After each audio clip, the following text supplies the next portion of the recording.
Assalamualaikum warahmatullahi wabarakatuh. Selamat siang. Perkenalkan, nama saya Nurul Anang dan ini teman-teman saya. Saya Rizky. saya Sahwaldi. Kami dari mahasiswa Fakultas Pertanian Prodi Agroteknologi Universitas Tanjung Pura. Dalam kesempatan video kali ini kami melanjutkan penyuluhan ke petani mengenai pengendalian dan ciri-ciri gejala yang menyerang tanaman padi, yaitu hama, keong emas, dan walang sangit. Assalamualaikum warahmatullahi wabarakatuh. Selamat siang. Waalaikumsalam warahmatullahi wabarakatuh. Siang. Kita melanjutkan diskusi kita yang sebelumnya nih Pak. Dan kemarin kan kita diskusi perkenalan kita dari teman saya dan teman-teman dan beberapa kendala-kendala yang ada di tanaman padi seperti hama kan Pak. Kemarin yang kita ketahui hama yang menyerang itu kebanyakan kan salah satunya keong emas dan walang sangit nih Pak, yang emang kayak dampaknya tuh sangat-sangat parah gitu kan Pak. Nah kita hari ini nih Pak melanjutkan diskusinya Pak. Diskusinya itu ini sih Pak, sharing-sharing tentang nanti kami mungkin ada beberapa kami menjelaskan gejala dan pengendaliannya gimana. Nah nanti mungkin di lapangannya tuh seperti apa dengan yang kami sampaikan itu sama enggak gitu Pak. Jadi kita sharing-sharing gitu Pak. Kendalanya kalau ada air kan keongnya banyak. Jadi nanti dibikin saluran parit itu untuk membasmi keongnya. Kalau yang udah Bapak lakukan lah ya. Iya. Nah, jadi kami ini ada beberapa saran nih Pak. Ini juga kami sama-sama belajar sih Pak. Ini ada brosur. Ini brosurnya tentang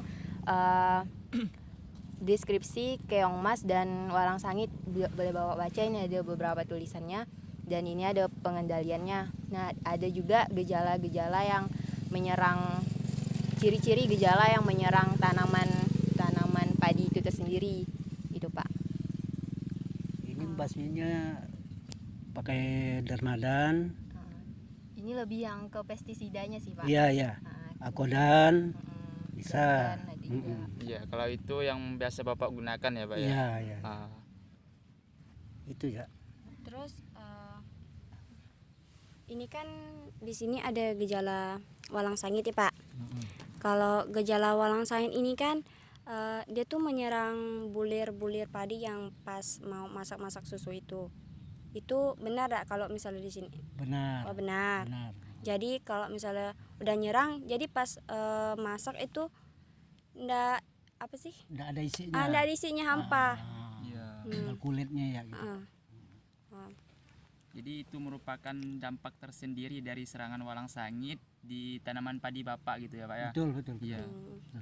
Itu sangat berdampak pada hasil ya Pak. Sangat berdampak. Ya, itu bisa saja menurunkan produksi ya Pak. Iya. Oh, seperti itu. Biasa setengah hektar tuh kan 1 ton lebih kan. Iya. Kalau diserang penyakit seperti itu paling setengah ton lagi tambahnya. Berkurangnya tuh sangat nampak sekali lagi Nampak Pak sekali, ya nampak sekali. merugikan sekali. Itu sangat merugikan petani. Gitu. Iya Pak. Ya. Apalagi ini kan walang sangit ini kan menyerang pada padi yang memasuki fase generatif atau pembungaan yang sudah berbuah, yang mana dia mengisap isi padi tersebut dan itu sangat merugikan bagi Bapak gitu kan Pak ya. Iya betul. Iya. Betul. Baik. Untuk fase penyerangannya itu Pak banyak atau sedikit Pak sekali menyerang tanaman? Itu banyak sekali. Kalau dihitung jumlahnya tidak bisa dihitung. Kebanyakan gitu. Jadi kok dia nyerang tuh kayak langsung bergerombol gitu lah ya Pak. Iya. Gerombol. Itu dia nyerang pagi atau sore Pak? Yang paling sering? Sore. Pengendalian Walang sangit. Oh, walang sangit. Jadi ada beberapa cara Pak untuk pengendalian walang sangit ini sendiri. Jadi tidak selalu menggunakan bahan kimia. Untuk pengendaliannya sendiri ada beberapa cara yang secara biologi maupun alami. Yang pertama itu sanitasi rumput, Pak. Atau yang mana sebelum kita melakukan penanaman atau setelah panen, kita membersihkan rumput ini terlebih dahulu. Karena apa? Karena walang sangit ini habitatnya suka di rumput, Pak. Jadi dia suka menumpuk di rumput-rumput dan itu jadi tempat tinggalnya, Pak.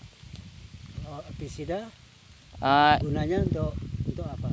Jadi kalau pestisida ini sendiri itu pengendalian secara kimia, Pak. Pengendalian secara kimiawi.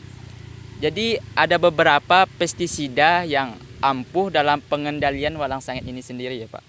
Jadi yang saya ketahui, jadi pestisida yang cocok untuk hama walang sangit ini ada 2, yaitu yang berbahan aktif MIPC dan Ini ada juga nih, Pak. Pipronil, Pak. Ya, jadi itu. Kalau merek dagang MIPC ini sendiri yaitu ada Sidacin 50 WP, Pak. Sidacin 50 WP itu nama merek dagangnya. Yang mana kalau Sidacin 50 WP ini insektisida racun kontak mana menyerang lambung dia, Pak. Kalau untuk walang sangit ini sendiri, dia berbentuk kayak tepung yang dilarutkan di dalam air, kemudian kita semprotkan ke hama walang sangit ini sendiri. Kalau tadi ada yang namanya Fipronil, itu merek dagangnya adalah Fipros 55 SC. Itu merek dagang pestisidanya, Pak. Adalah insektisida sistemik, racun kontak dan lambung. Kurang lebih sama dengan Sidacin 50 WP tadi, Pak. Ya, jadi seperti itu kalau pengendalian secara kimia ya, Pak ya. Jadi ada beberapa juga, Pak. Tidak hanya secara kimia, ada juga pengendalian secara biologi, Pak. Kalau Alami untuk gitu. walang sangit ini. Kalau biologi ini kita menggunakan jamur, Pak. Yang mana jamur yang kita manfaatkan ini adalah jamur Beauveria bassiana dan Metharizum sp. Nama ilmiah. Nama jamurnya. Nama jamur. Iya, iya. Ya, jadi kedua jamur ini dapat melawan walang sangit dengan cara membentuk lapisan jamur di bagian tubuh walang sangit yang mana menyebabkan kematian pada walang sangit ini. Disemprotkan gitu. Bukan, Pak, ini lebih ke penggunaan jamur, Pak. Jamur. Diletakkan Pak pada areal sawah. Iya, jadi jamur ini nanti akan menyerang walang sangit sampai walang sangit ini mati. Itu secara biologi ya, Pak ya. Jadi ada juga, Pak, cara kayak pola tanam serempak nih, Pak. Pola tanam serempak yang mana kita kayak kelompok padi di hamparan luas ini harus menanam padi secara bersamaan. Waktu penanamannya gitu, Pak. Ya, sehingga perkembangan walang sangit ini bisa kita minimalisir, Pak. Untuk Kurangi. perkembangannya tidak terlalu pesat dengan hamparan padi yang luas dengan kita menanam padi secara serempak. Kayak gitu, Pak. Penanaman tumbuk kompak lah ya. Iya, Pak. Kayak kita harus serempak dengan petani yang lain. Kayak semua satu areal itu serempak Pak Iya, iya. nanamnya. Kalau menurut saya udah ada benar penyemprotan. Benar sih. Menurut saya itu benar. Oh, dalam untuk pengendalian ini penyemprotannya ya, Pak ya. Nah, Benar. Itu sore. kalau Bapak sendiri menyemprot ini sore. Sore. Oh, jadi sore. Kalau itu memang sudah benar, Pak.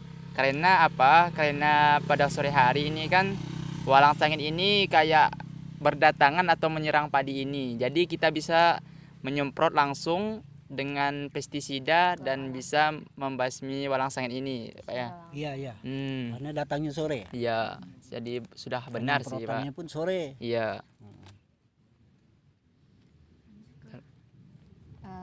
Nah, gini nih, Pak, kan tadi kan kita udah bahas tentang tentang walang sangit kan, Pak, penyerangannya.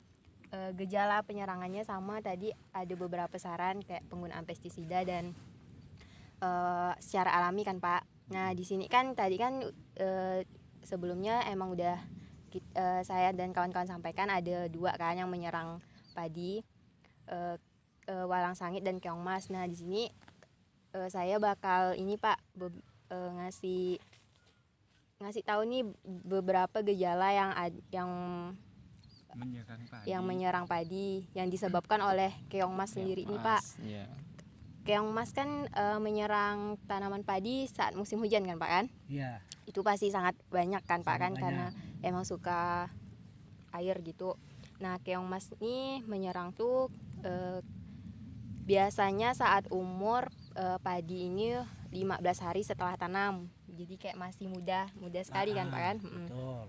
Itulah tingkat kerusakannya tersendiri nih bisa sangat parah karena nih kan dia masih muda, dia tuh kayak menggerogoti tanaman itu tersendiri, jadi bisa sampai rusak. Kalaupun tidak mati kan rusaknya jadi kan kayak pertumbuhannya terganggu. Kalau pertumbuhan terganggu kan bisa sampai ini mati kan Pak kan, sampai mati. itunya tanamannya. Mati dia. Terus tuh selain menggerogoti dia kan bertelurnya kan bisa juga nempel-nempel ke batang-batang tanaman padi itu yang diserangnya. Nah itu tuh juga bisa memperbanyak itunya populasinya itu sendiri, dan itu juga bisa menghambat pertumbuhan tanaman padinya juga Pak. Jadi dengan gejala yang kami jelaskan tadi Pak, saya ingin bertanya sendiri kepada Bapak gitu. Apakah memang benar-benar sesuai dengan serangan yang ada pada lahan Bapak ini sendiri dari keong masnya Pak? Di lapangannya. Ya sesuai. Oh, sesuai ya? Sesuai. Berarti benar ya Pak ya? Benar. Itu sangat banyak. Iya. Jadi untuk itu langsung ke kayak kita bisa ke pengendalian dari keong mas ini itu sendiri Pak. Ada beberapa saran nih dari kami juga Pengendalian belajar. dia di racun lah dengan kimia. Iya Pak. Pestisida. Oh yang biasa Bapak lakukan. Iya. Tapi ini Pak sih saya menyarankan untuk dimana kita tidak menggunakan pestisida kan. Tadi kan walang sangit udah pestisida. Kalau keong mas pestisida lagi kan tambah banyak lagi biaya yang kita keluarkan. Jadi saran saya sih untuk pembasmian keong mas ini membuat parit sih Pak di sekitar sawah kita. Jadi itu kita menjebak keong mas. Keong mas ini kan suka daerah yang berair kan. Jadi kita menjebak keong mas di mana nanti keong mas itu akan tertarik di parit, dan di parit itu kita kasih kayu supaya keong mas itu tersendiri tadi itu kan bertelur di batang padi. Jadi dengan kita memberi kayu di dalam parit itu keong mas itu akan bertelur di kayu tersebut yang kita simpan di dalam parit yang kita buat tadi tuh. Tapi kalau tidak disemprot dengan kimia, itu termasuk apa ibaratnya percuma gitu. Iya. Kalau ide yang seperti pakai kayu, kalau tidak disemprot dengan pestisida. Ini sih Pak salah satu kalau emang udah terlalu banyak itu kan pasti mau ndak mau dia harus disemprot gitu kan Pak. Nah selain disemprot tuh diselangi dengan penggunaan itu tadi Pak, parit, pakai kayu gitu. Iya. Itu lebih ke pengendalian secara alami dan ramah lingkungan gitu Jadi Pak. mengurangi biaya untuk pembelian pestisida dan buat dampak lingkungannya tersendiri gitu. Bekerja sama lah. Iya. Jadi uang kita itu Pak tidak habis ke pestisida terus untuk membasmi. Oke lah, Ya. kayak gitu sendiri.